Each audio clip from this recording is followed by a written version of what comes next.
Preseason Week 3 is in the books, with plenty of former Rutgers Scarlet Knights in action again, either tuning up or doing their best to catch on for the regular season. Week 1 recap here, Week 2 recap here. In Thursday's action, Leonte Carrasco was recovering from a hamstring strain. He did catch his one target for 5 yards in an offensive explosion in Philly that was tied 31-all heading into the fourth quarter. In the final period, Matt McGloin connected on a 1-yard TD to Marcus Johnson that ultimately proved to be the difference in the Birds' 3,831 win over the Fish. Friday night featured a game that saw the Patriots build a 241st quarter advantage over the Lions. John Freeney 2 tackles, Devin McCourty 1 tackle, and Duron Harmon 1 tackle were long removed from the game when it got interesting. Steve Longer 2 tackles and Tim Wright 3 catches for 34 yards did their parts in the comeback that fell just short as New England ultimately squeaked out a 3,028 victory in Motown. Saturday kicked off with Jeremy Zutter and Derek Nelson of the Ravens hosting the Bills. Baltimore beat Buffalo in a Rust Belt City brawl 139. Both teams struggled on the ground, but Baltimore kept their QBs upright once again, finally allowing a sack, but it was only one. Since the team has played so well, those roster decisions will be awfully tough. Giants' Andrew Terzili cleared waivers and was placed on injured reserve with an undisclosed injury. If he reaches an injury settlement, he could sign elsewhere. The Giants ended up defeating the Jets by a score of 3,231 as the Jets erased a 293 deficit in the fourth quarter. The Jets' two-point conversion attempt with seconds remaining in the game was ruled short of the goal line by less than the length of the football.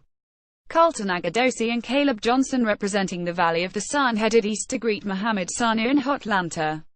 Being it was a Saturday, Chick-fil-A was open. The Cardinals had a nice 2,414 win over the defending NFC champs. For the victors, having returned from injury, Agudosi was second on the team with 26 receiving yards, albeit on 1 reception. On the Oath side, Sanu recorded 1 catch for 10 yards in likely his final preseason tune-up. George Johnson of the Buccaneers welcomed 2 of his former teammates Jason McCourty and Kenny Britt to the Big Guava. Cleveland had the same result as division rival Baltimore, winning 139. Britt made 1 catch for 13 yards and McCourty added a tackle. Johnson was disruptive in defeat with 3 tackles, 2 for loss, 1 being a sack. He earns our Player of the Week. Not to be outdone by the Big Apple, the City of Angels hosted the newest incarnation of a battle for LA with Andre Patton participating.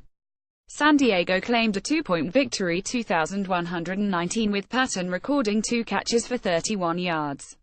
Fun fact: the Rams' home game was played at the LA Coliseum, which is actually a slightly shorter driving distance from the Chargers' headquarters than their own. Brandon Coleman played in a Bayou battle against Houston. Coleman led the Saints with 44 receiving yards on 2 catches as the surprising Saints took down a Team 130 that had much bigger problems off the field. The Texans have been active in the community in the midst of Hurricane Harvey. Anthony Seoffice Raiders played the Dallas Cowboys in the most hated NFL Team Bowl. Dallas got the W in what could be a Super Bowl preview. In the event, the Raiders avenged the Tuck Rule game against NE. Seoffice did not play on defense but did get 5 special teams snaps. He should get plenty of action in the final preseason contest. Kevin Snyder and Quentin Boers participated in a Super Bowl 32 rematch against Green Bay. It had the same result, with the Broncos winning 2017. In the win, Boers had a tackle, Snyder did not. Sunday, Logan Ryan of the Titans hosted 2 former teammates, Michael Burton and Marcus Cooper of Chicago. The Titans have been a yo-yo this preseason, playing in 2 defensive slugfests and 1 shootout. Logan Ryan did not record any stats in their 197 defeat. His former position group mate Cooper recorded a tackle on the other side. Burton did not record any stats, but his main competition for the fullback job, Freddie Stevenson, did lose a fumble. The Bengals' Clark Harris and Tyler Croft looked to take one just outside the nation's capital. The kicking units were solid, but Cincy fell to Washington 2,317.